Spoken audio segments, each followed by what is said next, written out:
A narcissist carries a demonic spirit that feeds on your light and enjoys your suffering. Every major religion talks about this. There is a reason why their presence feels spiritually exhausting. It is as though your inner peace is being continuously drained away. They carry within them a demonic energy, a sinister force that feeds off your light and derives pleasure from your suffering. This is not merely my perspective or opinion, it is validated across every major religious tradition, each revealing this truth in its own profound way. Hi, I am Danish, a narcissistic abuse recovery professional. Welcome to my channel. And today I will explain clearly why and how God allows a demonic spirit to attach itself to a narcissist. Now, before you jump to conclusions and say, why would a compassionate God ever do that? Or surely this can't be true? Let us first understand the deeper spiritual context. I will cover this from different religious perspectives to provide you with a comprehensive understanding of how all paths convey the same message.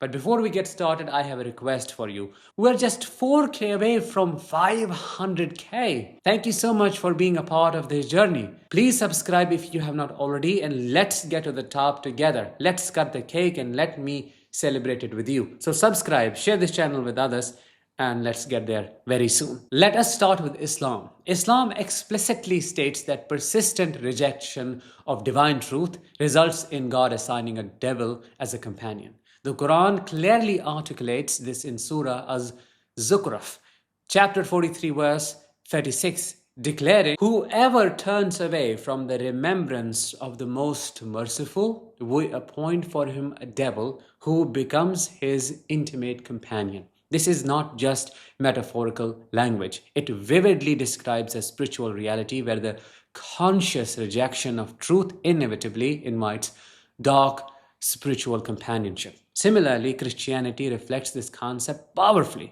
Romans 1:28 highlights this spiritual principle, stating, "Since they did not see fit to acknowledge God, God gave them over to a depraved mind." Notice how clearly this is phrased.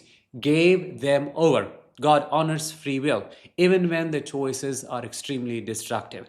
When someone repeatedly chooses darkness and denies divine truth, God withdraws, allowing them to be consumed by their choices. However, the vacuum left behind is not neutral. It becomes filled with spiritually destructive forces.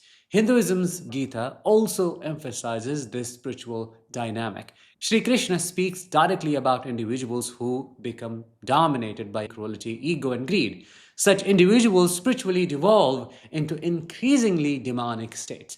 According to Sri Krishna, these souls continually sink into darker spiritual existences driven by arrogance and ignorance.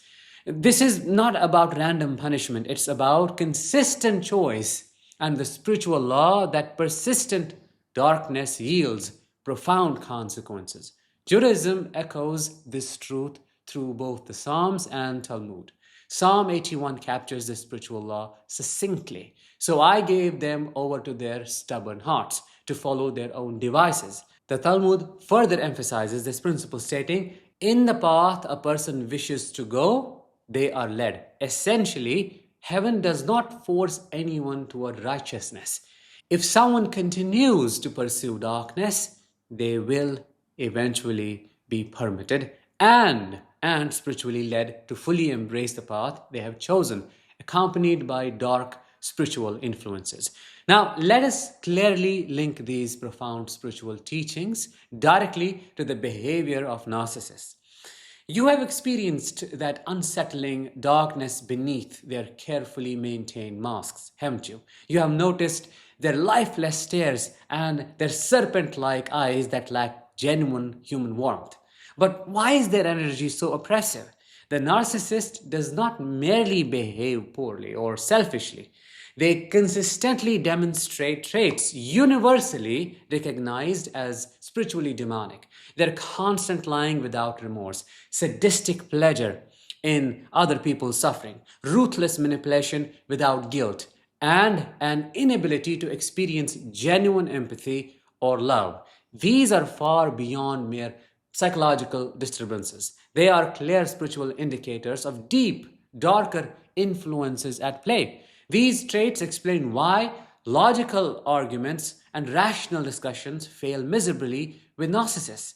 This is why love and compassion don't reach them, and kindness is weaponized against you. You're not dealing with someone who can simply be reasoned with or healed through emotional warmth. No, you are interacting with someone spiritually compromised, someone operating from a deeply, deeply corrupted spiritual foundation. One of the toughest questions people grapple with is, why does God allow this? Why doesn't divine intervention immediately rescue them? The answer lies in the essential nature of free will and spiritual laws. True intervention requires the individual's consent, humility, openness, and a genuine desire for change and healing. A narcissist actively and repeatedly rejects these virtues. Eventually, divine intervention honors their persistent choices, right? God does not abandon them arbitrarily. Rather, God respects the individual's free will, even when it leads to their spiritual ruin. But I don't want you to think that just because they are possessed, casting away the demon would somehow fix them. No, please no. Having a demonic spirit attached is a secondary consequence of their primary choices. Their soul has been corrupted through continuous conscious choices toward cruelty, manipulation, and darkness. It is not as simple as spiritual cleansing or prayer. Their condition runs really deep. Their inner self, their very core, has been fundamentally altered by consistent rejection of moral and spiritual truth. If you are entangled with a narcissist, you are engaging in a form of spiritual warfare. I hope you know that by now. Those unsettling feelings you experience, the emotional exhaustion, confusion, and relentless turmoil, these are not just psychological symptoms, no. They are spiritual signals alerting you to the profound danger you are facing. Walking away from a narcissist is not just about achieving emotional and psychological safety. It is fundamentally about spiritual liberation. All major spiritual traditions converge on one critical truth. Consistently choosing darkness inevitably invites dark spiritual energies into one's soul. The narcissist did not lose their humanity overnight. No, rather they slowly surrendered it by persistently rejecting truth, humility, empathy, and divine guidance. Now, they embody precisely the destructive energy they have chosen repeatedly. Your responsibility is not to fix the narcissist or to heal them. No. Your responsibility is to recognize and honor the truth, protect your spiritual integrity, and decisively walk away. Clearly acknowledge that narcissists do not walk through life alone. They carry with them a profound spiritual darkness.